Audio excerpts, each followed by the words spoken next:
Okay, so you've pulled together your free writes, sculpted masterful opening and closing lines, and snipped, flipped, and filled in all the glorious points in between.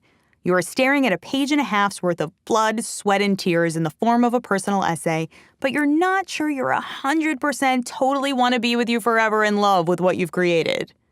What now? Why not try looking at things through a new lens? The classic memoir is the most widely recognized approach to the personal essay and is often executed as a story told directly, with well-emphasized detail and a keen eye for personal reflection. This approach can be extraordinarily effective in showcasing your passions and goals. Still, your story as told in this relatively straightforward style may not ignite the bright spark you hope to set off for your reader. Maybe you feel like something is missing. Maybe you know there is magic left to be mined from this narrative of yours. If that's the case, we suggest you try twisting or filtering your essay through the lens of a metaphor or mechanism to see how your narrative takes shape. A grand metaphor is just as it sounds. A metaphor so all-encompassing it frames your entire story.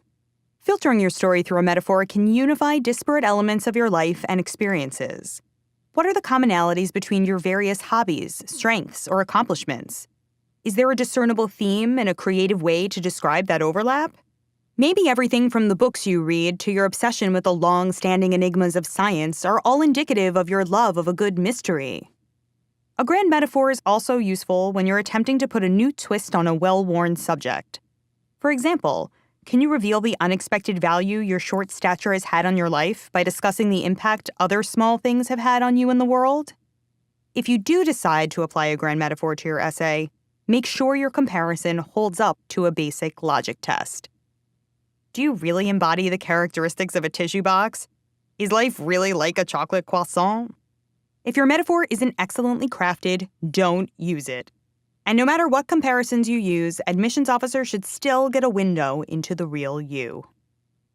If a grand metaphor isn't working for you, maybe you can try using what we refer to as a storytelling mechanism, which is in essence a hyper-stylized structural device. There is something about a good idea filtered through an interesting format that breaks the essay review monotony and demands a reader's attention. Have you thought about writing your essay as an article from a scientific journal? Or maybe an acceptance speech? No matter what, your mechanism needs to be well honed in order for it to be effective. Your newspaper article should open with a lead and maintain a recognizably journalistic tone.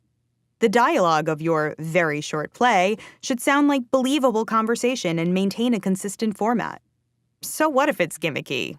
Sometimes it also works.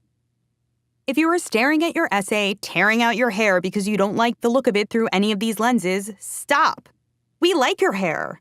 And you don't have to view your essay through a new lens to craft a good story. Remember, these filters are tools, not rules.